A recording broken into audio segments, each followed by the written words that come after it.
detección radiológica dividida entre los métodos que utilizan radiación ionizante y los que no utilizan radiación ionizante. Esta técnica es una técnica de imagen no invasiva que no utiliza radiación ionizante.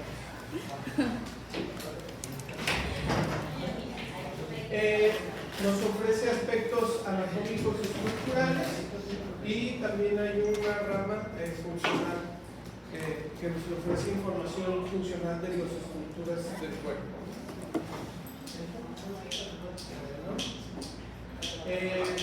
En realidad la física de la resonancia magnética sí es mucho más compleja que el resto de los métodos de estudio. Es un método de imagen que utiliza la intensidad de señal emitida por el protón presente en los átomos de hidrógeno. ¿Ok? ¿Por qué se escoge este elemento? Pues por su composición en el cuerpo, ¿no? Aquí estamos viendo el famosísimo chon y aquí estamos viendo cómo la mayoría del cuerpo está constituido por átomos de hidrógeno. Y ahí estamos viendo un átomo de hidrógeno, ¿no? Un electrón, un protón y un neutrón. ¿Okay? Bueno, hay dos tipos de movimiento teórico de estos átomos, que a lo mejor algunos de ellos o no los habían escuchado o no los conocían o no los entendían y el día de hoy pues van a seguir sin entenderlos. Uno de ellos es un movimiento de spin y otro es un movimiento de precisión. El movimiento de spin hace referencia a el movimiento giratorio que tiene sobre su propio eje este átomo, ¿okay? Y este movimiento, que es un movimiento de precesión, que va a ser similar como al de les mencionan nosotros como las peonzas, que aquí en nuestra cultura, pues los trompos o las pirinolas. Es ese movimiento que hacen cuando un cuerpo está girando sobre su eje y que alcanza una estabilidad que se va perdiendo conforme esa fuerza giratoria también va disminuyendo. Bueno, entonces, digamos que todos los átomos de hidrógeno que están dispersos, distribuidos en distintas cantidades en todo nuestro cuerpo, van a estar acomodados de manera aleatoria, ¿no? Vamos a suponer que estos tuvieran un eje y un polo, ¿no? Un polo norte y un polo sur. Entonces, estos átomos que van a estar distribuidos de manera aleatoria se pueden alinear todos en paralelo o en antiparalelo de acuerdo al campo magnético que hay dentro de un imán gigante. ¿Okay? El equipo, lo vamos a ver un poquito más adelante, el equipo de resonancia magnética es como un aparato similar al gantry de la tomografía, pero mucho más profundo y más grande, y obviamente que sus propiedades son muy distintas. Es simplemente que se parece porque es igual a un tubo, solo que este tubo es mucho más profundo y sí puede generar claustrofobia. A veces en los pacientes se puede sentir un poquito más aprensivo, un poquito más encerrado ahí adentro. Bueno, este imán es de muchísima potencia, la suficiente como para poder alterar este estado de reposo en el que les decía yo que todos los átomos están desalineados o están acomodados de manera aleatoria. Ya que están dentro del imán, todos se van a alinear. Hay dos posibilidades, les decía yo, en paralelo o en antiparalelo. En este ejemplo se pone como la gran mayoría van a estar así como si nosotros estuviéramos parados de pie, pero en el teórico físico de este ejemplo, cuando los átomos son sometidos a este campo magnético, va a haber cierta cantidad de átomos que van a colocarse en antiparalelo, ¿ok? Al revés, en ese ejemplo, como si alguien hubiera gente parada de cabeza, van a ser la menor cantidad. ¿Okay? Eso nada más por mencionarlo porque la teoría se debe de referir, ¿no? Entonces, ¿qué es lo que pasa? Lo vamos a ver más adelante. Esto genera un vector, ¿ok? Este vector de polaridad se va a, en este caso, esto de aquí, como son menor cantidad, se va a perder, ¿ok? y va a quedar un solo vector, ¿no?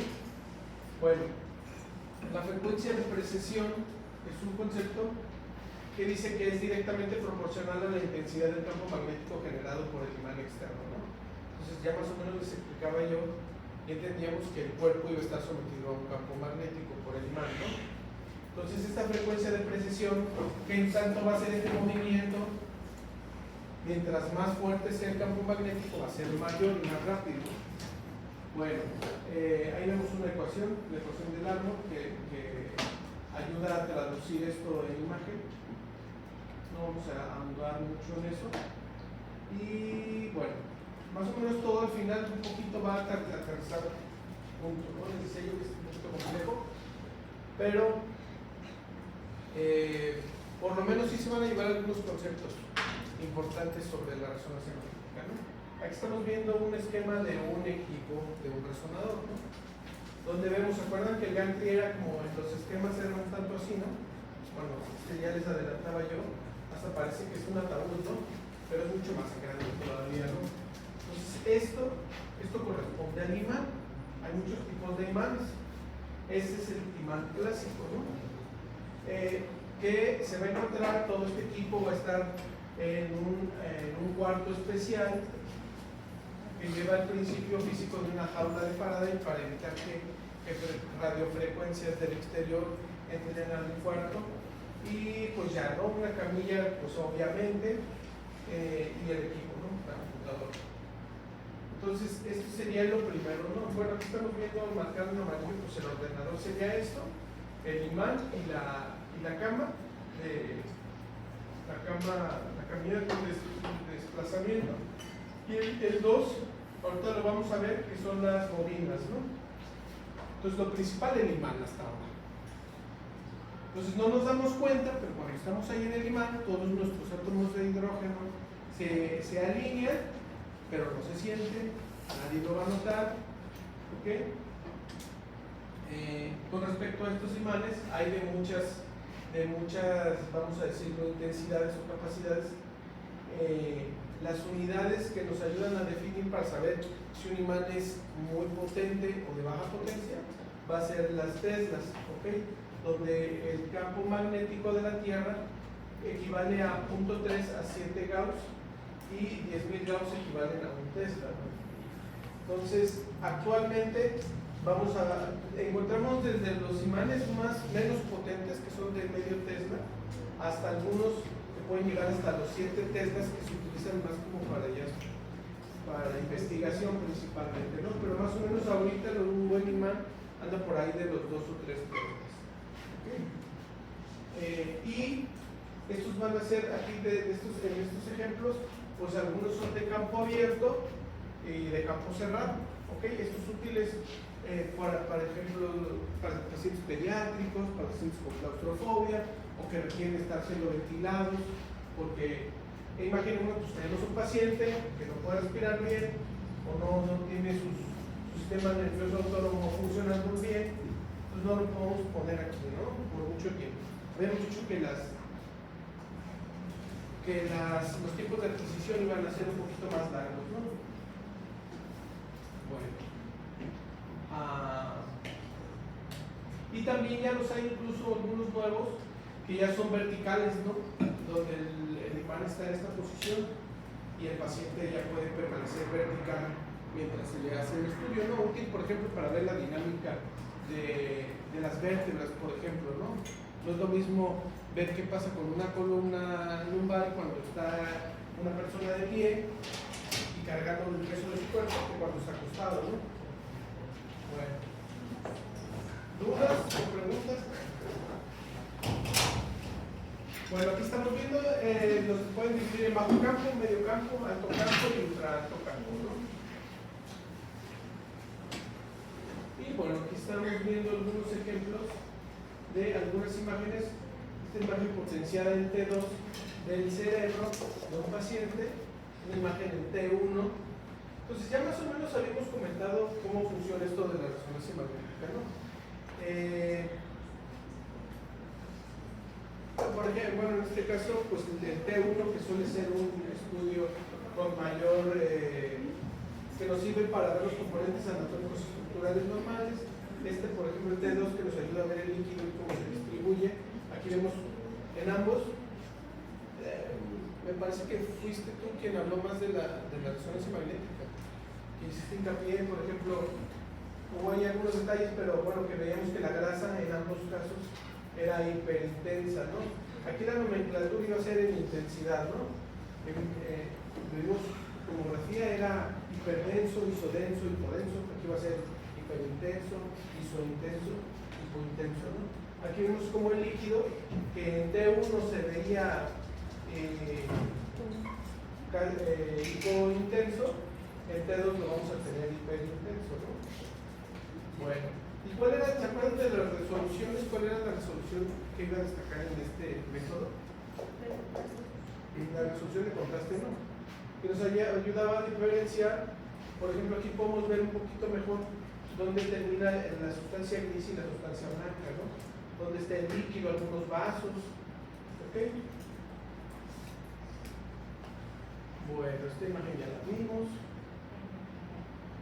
Bueno, regresándonos un poquito entonces al su funcionamiento de los principios físicos. Esto representa lo que decíamos, que ahorita que nadie está sometido, nadie está dentro de ese imán, todos los átomos iban a estar acomodados de manera aleatoria. Ya que estuviéramos dentro del imán, estos se iban a alinear, ¿ok? La mayoría se iban a alinear en paralelo, ¿ok? Y ya que estuviéramos dentro, íbamos a tener aquí un vector, ¿ok? Aquí vamos por la magnitud de este vector, pues iba a cancelar el de los antiparalelos, ¿no? Entonces, se forma un vector magnético en dirección al campo magnético externo, ¿no? Entonces aquí es donde viene, ya vamos a suponer como si estuviera justo la pirinola o el trompo girando en reposo, por así decirlo, o sea, estable, girando y sin moverse, ¿no? Entonces, ya que estuviera así,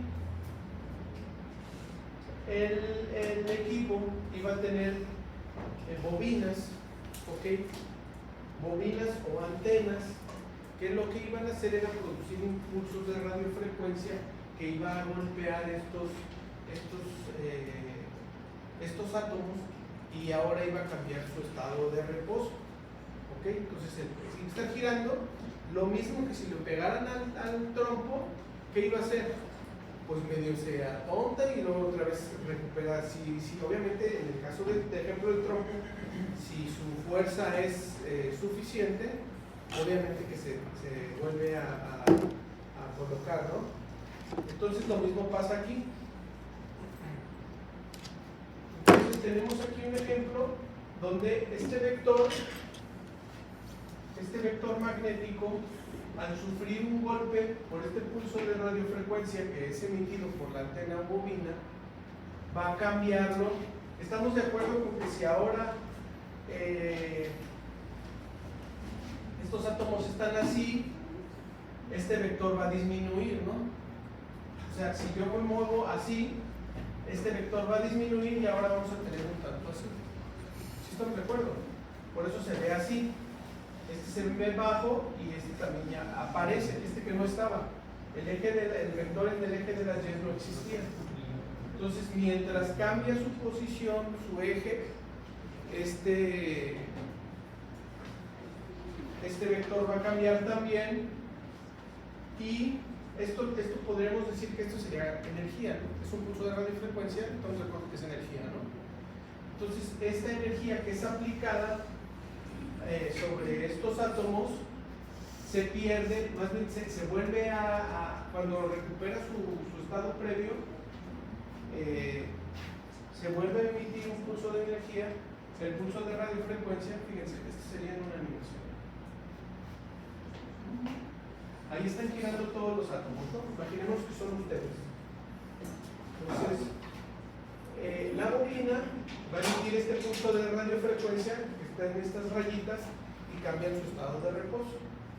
Entonces empiezan a girar, pierden ese vector del polo, del magnético. ¿Ok? Ahora vemos cómo está hacia el eje de las Y, ¿no? Entonces, cuando se empieza a recuperar su posición otra vez que tenían previamente, están liberando esa energía que les fue cedida.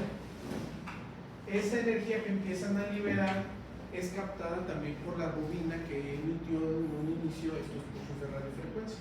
Entonces, pulsos de radiofrecuencia, y esto que vuelven a emitir son pulsos de radiofrecuencia también, que son captados por la misma bobina o otra bobina dentro del mismo tipo más especializada, y esto permite saber cuántos átomos hay en esa región anatómica, a grandes rasgos.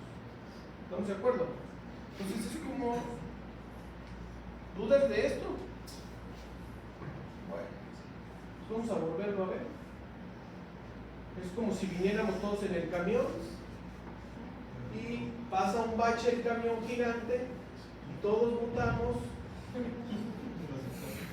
Ajá, y habrá en un asiento donde no haya nadie y nadie va a gritar nada, pero donde el primero que se para grita, órale güey, y así hasta que dice el camionero, dice, ay, pues si traigo gente, ¿no? Entonces esa sería una manera de identificar cómo es que cuántos átomos de hidrógeno y por qué está compuesto una estructura anatómica, ¿no? Bueno, las secuencias T1, T2 se va a determinar de acuerdo a los pulsos de eco,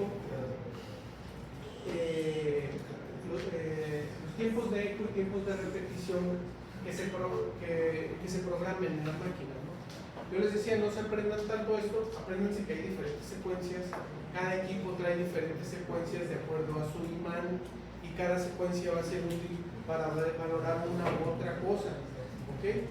Escapa para las necesidades de este curso, que se aprendan obviamente qué secuencia es para un ligamento cruzado de la rodilla, o qué secuencia para ver si hay lesión del supraespinoso del magneto rotador, o si quiero ver un edema transepidemario del cerebro, qué secuencia le doy. Entonces, esa es tarea de nosotros, ¿ok? El chiste es que nosotros entendamos que no es lo mismo que yo llegue con su compañero y lo empuje así una vez y que le dé tiempo de volverse a acomodar, a que esté haciéndole así. Ese sería el tiempo de repetición. O sea, de qué tanto estoy estimulando esos átomos para que cambien de estado de reposo. Ok, entonces tenemos eco, tiempo de eco y tiempo de repetición. Bueno, entonces estas bobinas que emiten estos pulsos de radiofrecuencia, que captan también las señales a partir de los átomos, tenemos bobinas dentro del tubo, y también hay bobinas especializadas. Si ustedes llaman por teléfono, sí, hablo de Fátima, hacen resonancia magnética de mama, o decir, no tenemos la bobina para mama, no, pues ahí no hacen. O si no tienen a lo mejor de cuello, pues no se puede hacer. O una bobina especializada, imaginémonos pues carísima, que también necesita tener el Office que nos ayuda a ver a hacer ese tipo de estudios. Entonces cada equipo debe de tener cierta potencia en su imán y debe de tener el equipo adecuado para poder hacer ciertas secuencias. Bueno,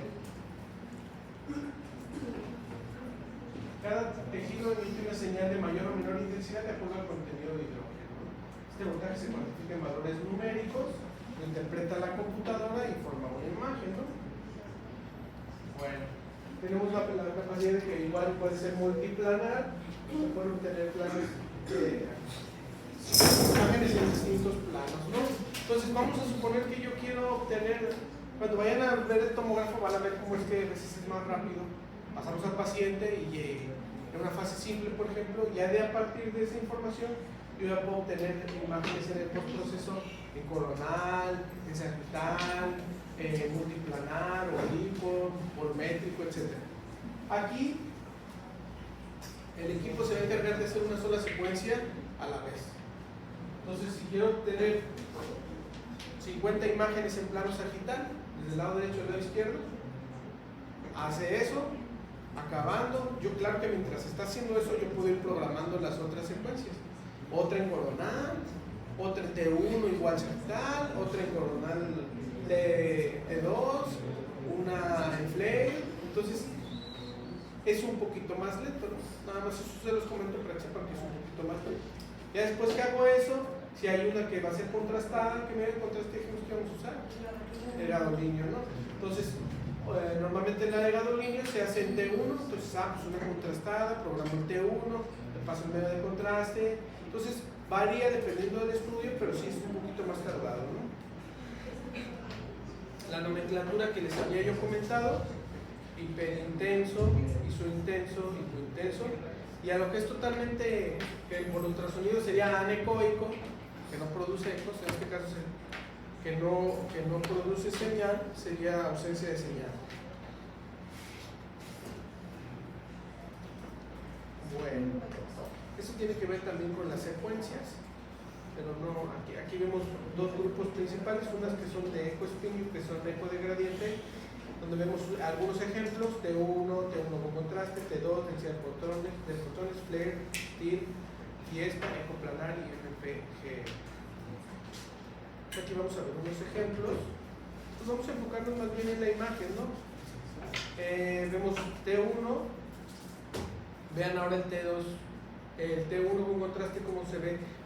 Este es un paciente sano, ¿no? No se ve mucho la diferencia. Donde más podemos ver es en algunos vasos y el reforzamiento que se produce en los plexos coroideos, ¿no? Aquí algunos vasos, los plexos coroideos. Aquí sería el T1 normal. Aquí se ve todo un poquito menos. El seno longitudinal también. Aquí vemos igual el contraste, ¿no? En algunos vasos. Aquí estamos viendo las dos imágenes, ¿no? Del lado izquierdo de la pantalla tenemos un T1 simple y del lado derecho un T1 con contraste, ¿no? Entonces esperaríamos estar viendo, por ejemplo, si se tratara de un tumor, ver qué tanta vascularidad o qué tanto reforzamiento habría en cierta estructura anatómica, ¿no? Seno longitudinal aquí superior.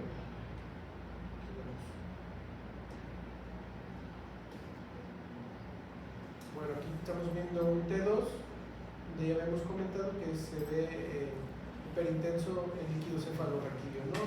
De los espacios ventriculares y del espacio subaracnoideo.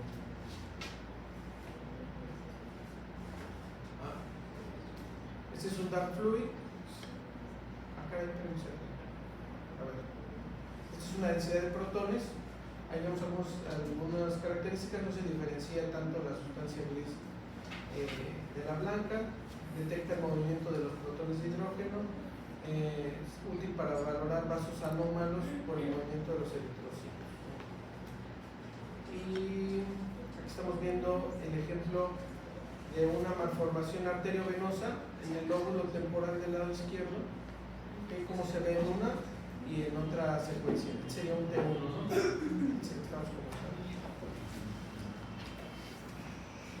Aquí tenemos un ejemplo de un dark fluid, donde vemos que esta secuencia, por ejemplo, nos sirve para ver el líquido cuando no esté en movimiento, ¿no?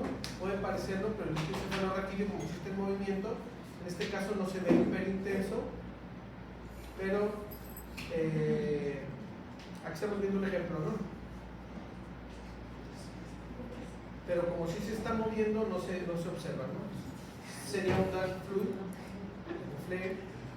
Aquí estamos viendo, por ejemplo, este sería un T2. Esta imagen de aquí pareciera normal, pareciera que es únicamente una extensión, un aumento de tamaño en la asta occipital del ventrículo lateral derecho, pero en esta imagen que está aquí nos estamos dando cuenta de que se trata de matrans en perimario en un paciente con hidrocefalia activa. Algunas secuencias de saturación grasa, como las que había comentado, donde vemos cómo la grasa de la médula es suprimida y nos permite diferenciar de algunas lesiones anómalas.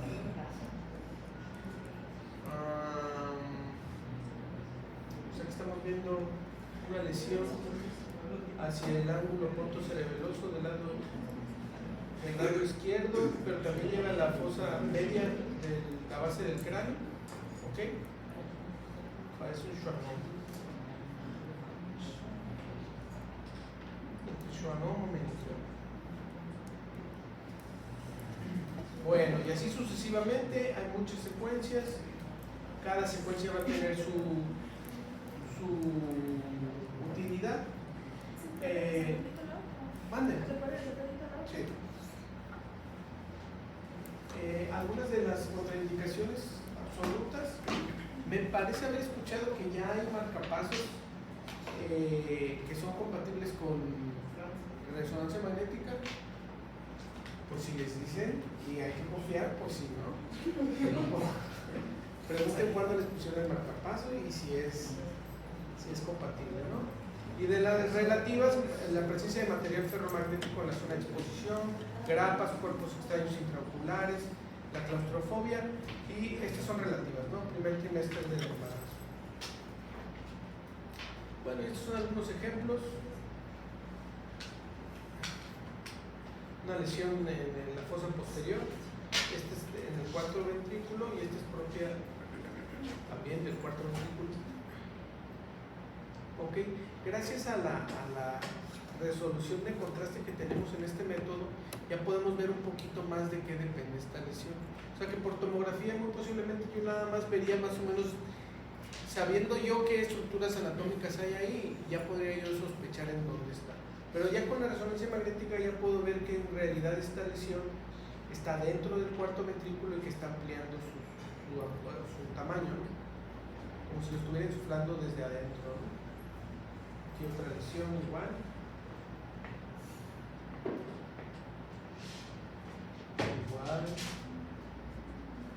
Por ejemplo, aquí yo creo que en este ejemplo es donde más se nota, ¿no? Este es un ejemplo, a veces para la ruta diagnóstica de las lesiones cerebrales es importante saber si es una lesión del cerebro o que no es del cerebro, o sea, dentro del cráneo pero fuera del cerebro. Eso se conoce como intraaxiales cuando son del cerebro o médula, y extraaxiales cuando no son del cerebro y de la médula. Entonces, si yo les dijera esta lesión, ¿dónde está? ¿En el cerebro o en la... ¿es intraaxial o extraaxial? ¿Qué opinan? Pues se ve que está desplazando los ventrículos. Sí. Tú dijeras que es intraaxial. ¿Alguien más? Yo también. O sea, si fuera intraaxial o extraaxial, de todas maneras va a desplazar los ventrículos. Tú también dices que es intraaxial. ¿Puede ser un derrame cerebral o algo así? No. En este caso ¿es no. intraaxial? No, esa es la pregunta, pero sí las voy a decir. Bueno, este es un ejemplo de una lesión extraaxial. ¿Ok? Porque, a ver, los que dijeron allá que sí. A ver, los dos dijeron que Pues era extraaxial porque dijo usted que intra tenía que ver con la médula, pues yo lo que veo ahí, pues no tiene. No, intraaxial es cerebro o médula. Ajá. O sea, si fuera del cerebro, entendamos que el cáncer que da y los tumores se desarrollan siempre a partir de ciertas células de cierto órgano, ¿no? Y normalmente a partir de esas células se les da un nombre, ¿no? Como un colangiocarcinoma, que es un tumor maligno que se deriva de las células que revisten el epitelio de las vías biliares, ¿no? O un hepatocarcinoma a partir de los hepatocitos, ¿no? Un osteosarcoma de los osteocitos, ¿no? Entonces, en este caso, estamos viendo una imagen que no, de primera intención no sabemos de dónde viene. Tenemos aquí esta, que es el T1. ¿Esto qué será? Es T1 contrastado. Aquí tenemos un T2 donde vemos hiperintenso el líquido cefalorraquídeo y una densidad de protones. ¿Ok? Entonces, aquí lo que más nos llama la atención es que podemos identificar, en este caso me gusta más esta, cómo es que, ¿qué es esto que está aquí un poquito más? Esto está más intenso que esto, ¿no? ¿A qué corresponde esto? No, esto está bajito, ¿no? ¿Cómo le dejamos? La subcorteza. ¿Qué hay abajo de la corteza? La sustancia blanca, ¿no? La materia blanca. Entonces esto sería sustancia blanca Y en la corteza, esta sería la corteza, ¿no? Más hacia afuera, más pegado a la carota. ¿Qué sería esto? Sustancia gris, ¿no? ¿Sí estamos de acuerdo? Entonces vean cómo gracias a la resolución de contraste que tiene este método de estudio, puedo ver cómo aquí, ¿qué hay aquí? Sustancia. ¿Esto qué? ¿Sustancia qué? Gris. Gris, ¿no? Entonces tenemos aquí sustancia gris, quiere decir que muy posiblemente esta lesión viene desde afuera, porque si viniera desde adentro, tendría que tener la sustancia gris en su lugar, ¿no? Únicamente a paliar el tamaño. Entonces este es un ejemplo clásico de un meningioma, que las meninges no están dentro del cerebro, no son de la médula, a pesar de que lo recubre. Entonces, y estamos viendo que característicamente tienen un reforzamiento como foco, dicen los libros. O sea que con el grado de contraste refuerzan mucho. ¿Ok? Meningioma, ¿benigno o maligno? ¿Qué será? Se le da biopsia. No, es un meningioma. Por la nomenclatura. ¿Pero qué es? ¿Es benigno el meningioma o maligno? Benigno. ¿Benigno por qué? Porque termina en oma, ¿no? ¿Estamos de acuerdo? Pues sí, meningioma. A ver. Bueno, aquí estamos viendo cómo se puede hacer una angiografía también, ¿no? Por resonancia magnética. Bueno, aquí algunos ejemplos de malformaciones congénitas. Una polimicrogilia de este lado. Bueno, no vamos a ver muchos ejemplos. Bueno, hay cosas muy interesantes sobre la resonancia magnética, por ejemplo, la difusión. La difusión es la propiedad física que describe el movimiento aleatorio microscópico de las moléculas en respuesta a energía térmica. ¿Okay? Este movimiento browniano lo vamos a encontrar en las moléculas de agua. Ustedes no lo saben, pero sus vasos están llenos de agua, las moléculas de agua se están moviendo así como si hubieran espermatozoides en y que estuvieran vivos en un microscopio, así se ve parecido. Se están moviendo las moléculas de agua todo el tiempo. Entonces, todo ese movimiento se puede detectar por resonancia magnética. ¿Okay? Este movimiento browniano fue descrito por Robert Brown en 1827, investigando el movimiento de las partículas de polen en suspensión, las cuales estaban en un continuo movimiento caótico. Entonces este movimiento, el seguir estos movimientos del líquido nos permite identificar, por ejemplo, en una tractografía precisamente, cuál es la disposición de los tractos cerebrales, ¿no? Aquí estamos viendo en un mapa de colores donde se diferencian los tractos que van de un color, se representan los que van de derecha a izquierda, de otro color los que van de arriba a abajo y de otro color los que van de adelante hacia atrás, ¿no? Por ejemplo, uno de los más clásicos es el tracto espinotalámico, ¿no? ¿Sí han escuchado hablar de eso? Cuando lleva el neuro. No, no van a ver. Hay unos tractos que van de la corteza a los tálamos, del hipotálamo, a la médula, etc., ¿no?